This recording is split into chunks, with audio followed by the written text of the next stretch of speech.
the Ronin Pawn, and this is a Merry Christmas, everyone! It's a Merry Christmas, Mr. Potter! It's a Merry Christmas, Little Paws! So I did not plan on having any Christmas Day content, and maybe I still won't. We'll see whether I upload this thing before I head off to Christmas Day events, but I wanted to share with you something on Christmas, if at all possible, and so I thought I'd share with you the story of Jesus. Once upon a time, in a little town by the name of Bethlehem, there was a child born to a virgin. She wasn't a virgin, but we'll get around to that.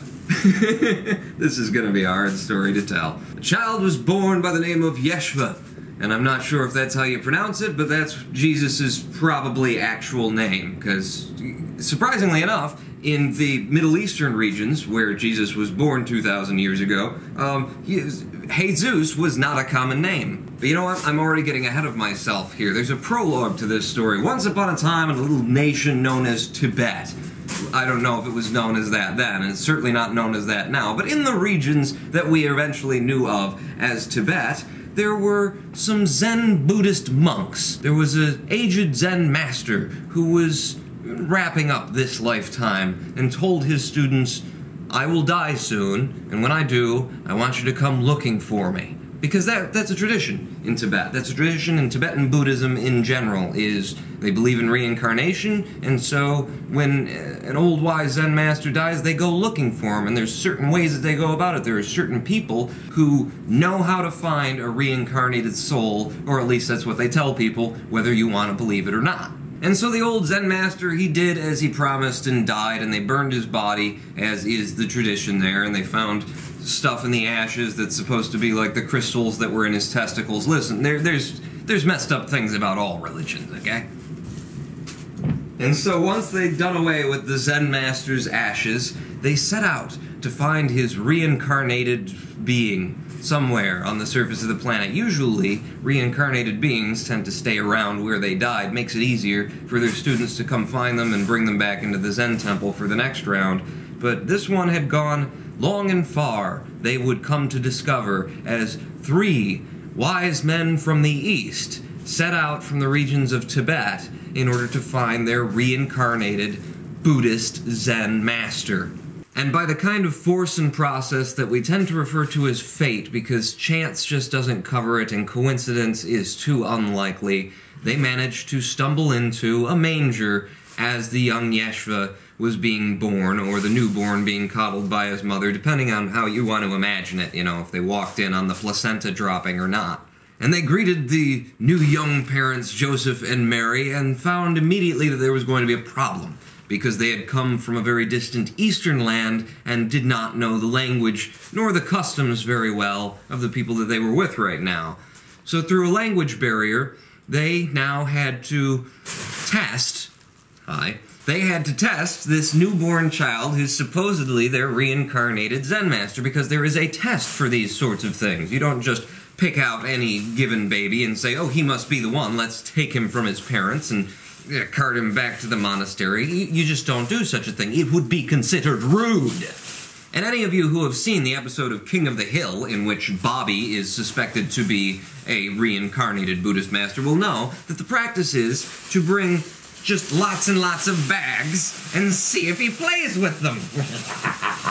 The process, don't bite my knee, the process is basically to lay out a whole bunch of items, and one of them is something that was very near and dear to the Zen master before he died. Something very familiar, something that was a part of his or her life, and see if the child picks that item out of all the others laid before him.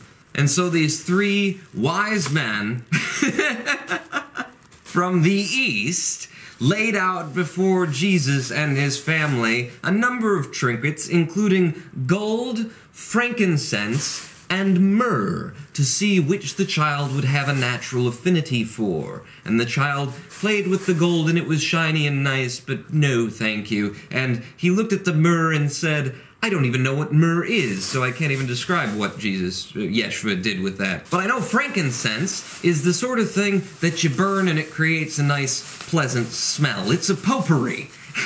And you know what Buddhist monks are used to doing in their temples while they meditate is burning incense, just like frankincense. Maybe myrrh too. What the hell is myrrh? Ah! And you see, frankincense had been the old aged Zen master's favorite incense to burn in his private quarters, and he burned it all the time. He was surrounded by the scent his entire life, and so the students figured, what better thing to bring the young child to test whether or not he's the real deal or not, but the smell that he had been surrounded with most of his life. And so, passing by all of these items one by one before the baby Yeshua, he of course found an affinity for the frankincense, as he was truly the aged and wise Zen master, having been reincarnated in the far west. And now the Zen students had a bit of a problem on their hands, because they didn't know the language, they didn't know the customs, and while in their country it would have been completely normal and absolutely acceptable for them to walk into someone's house and say, your child is a reincarnated Zen master, we're taking him back to the Buddhist monastery, and the parents would have been thrilled to find that their child was a reincarnation of a, yes, great, take him. No, you're many countries away now, and the people have different customs, you don't even speak the language, so what do you do about this matter of getting this Zen master back to the temple so he can continue teaching and training and smelling frankincense, I guess.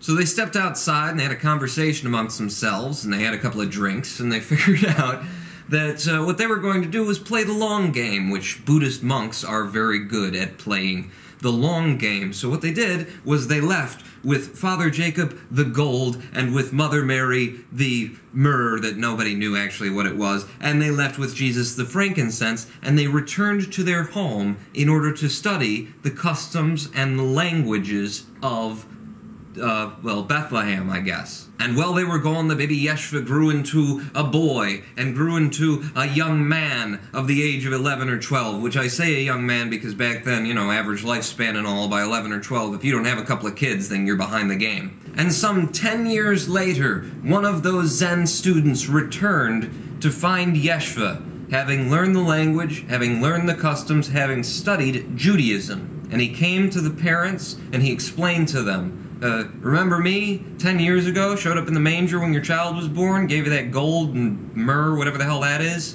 And he explained to them why they had been there, and what was going on, and why it was that their son was an odd child. Because he was, and he'd proven that over the first decade of his life. He'd been arguing with the religious and spiritual teachers of the day, basically from the cradle. He'd been challenging the Jewish church even as a child. He was the little kid in the class who would raise his hand and say, yeah, but that doesn't make sense. Excuse me? There was this one time, in fact, where Mary took the young Jesus into a Red Lobster restaurant, and, where they serve lobsters for dinner, and he looked in the tank and said, there's no lobsters in there, where are the lobsters? I want to see the lobsters, I came for the lobsters. And they didn't want to explain to the young child that, well, we took them out and then dropped them into boiling water and listened to them shriek so that we could then boil them alive in their own shells and eat them. So instead, their waiter, being on his feet and thinking quick, said, oh, well, my little child, all the lobsters ate each other. And so the young Jesus, Yeshua, sat there for a moment, furrowing his brow, and finally offered, but that doesn't make any sense, garçon. For if they had all eaten each other,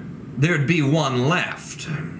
Point is, Jesus was an odd child, and Mary and Joseph knew it, and so when these wise men from the East, who had been there on the eve of his birth, came and told them a valid explanation for why he was a little bit weird, and why also 3, other weirdos showed up in your manger and watched you eat the placenta 10 years ago. Well, it kind of made sense to them. They could understand, and so they said, all right, well, what do you want to do? And they said, well, usually we take them back to our temple, and we train, these young reincarnated souls. There's a word for it. I forget what that word is, mainly because I'm being poked in the rib cage by this little jerk. And Joseph and Mary were part of a very religious culture as well, Judaism, and had its own sort of traditions, and roundly speaking, they kind of were open to it, but they had to talk to Jesus about it. And on explanation of the situation to Yeshua from the Tibetan, now Zen master, once Zen student, Jesus said, yeah, okay, let's do it. And so at the age of 12, Jesus returned to Tibet, or the regions that would someday be called that and then not anymore. And for 18 years, between the ages of 12 and 30, the man who we would write about by the name of Jesus studied in a Tibetan Zen Buddhist monastery the ways of enlightenment. He sat in meditation for thousands upon thousands of hours, staring at a wall, and more importantly, staring inward at himself, and asking himself, what is myself? And what is God? And what is death? And what is all of this that's going on? And you know, if you spend thousands of hours with those kinds of questions, trying to work them out, answers do come. It's just that most people, for some reason, find life too involving to step back from it and dedicate any time to asking those kind of questions, and so end up just having more children and feeding them more bullshit answers that they were given when they asked, where did I come from? And after 2 decades of very early life spent focusing almost completely on questions like, where did I come from? And where am I going to? And what is this? Jesus attained what Buddhists call enlightenment. He knew the answers. He knew all of the answers. Not because he'd been told, or because he'd figured it out by studying it or doing the algebra of it, but by experiencing it firsthand, which is what's called wisdom. And it's far more valuable than knowledge. And he returned to his people, having been lured there by a Ronin pawn with a fishing pole.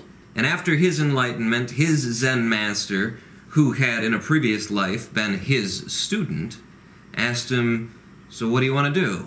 He said, well, I want to return to my people and share this message and bring them hope.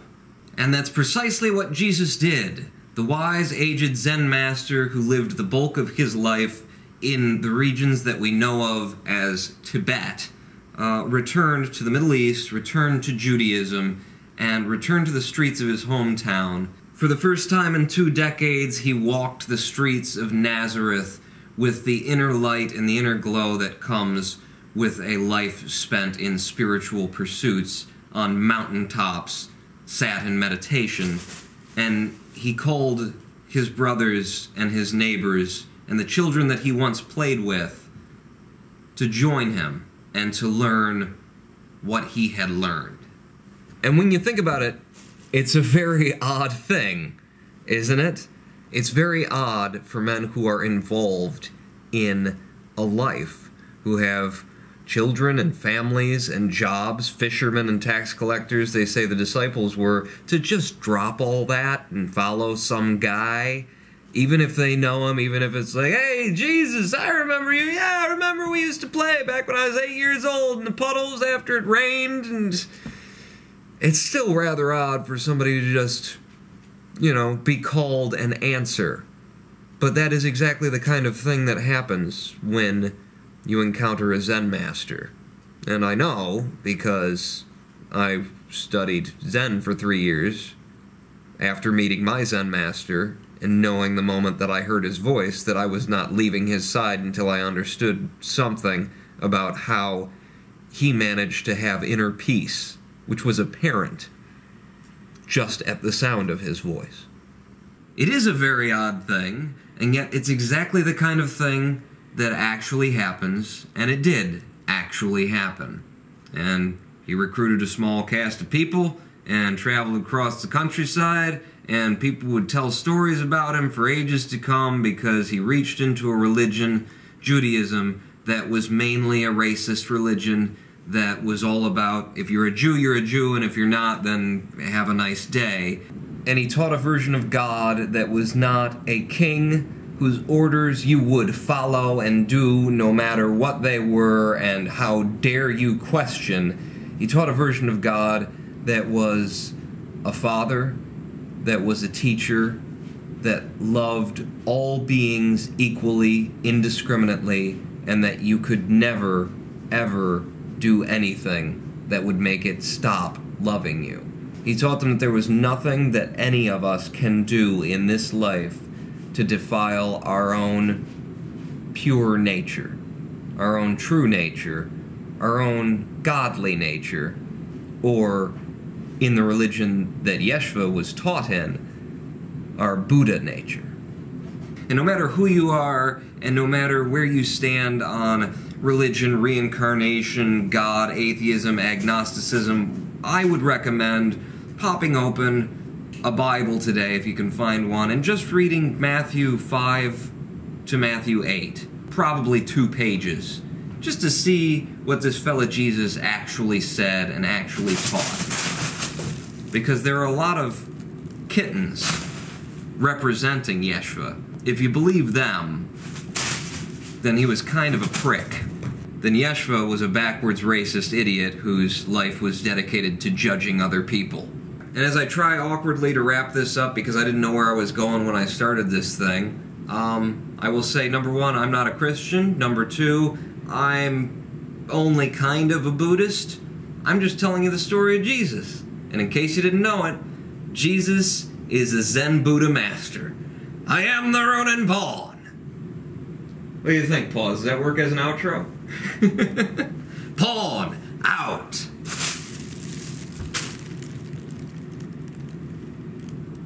What? You gonna go for it? You gonna get it? Yeah, you're gonna get it.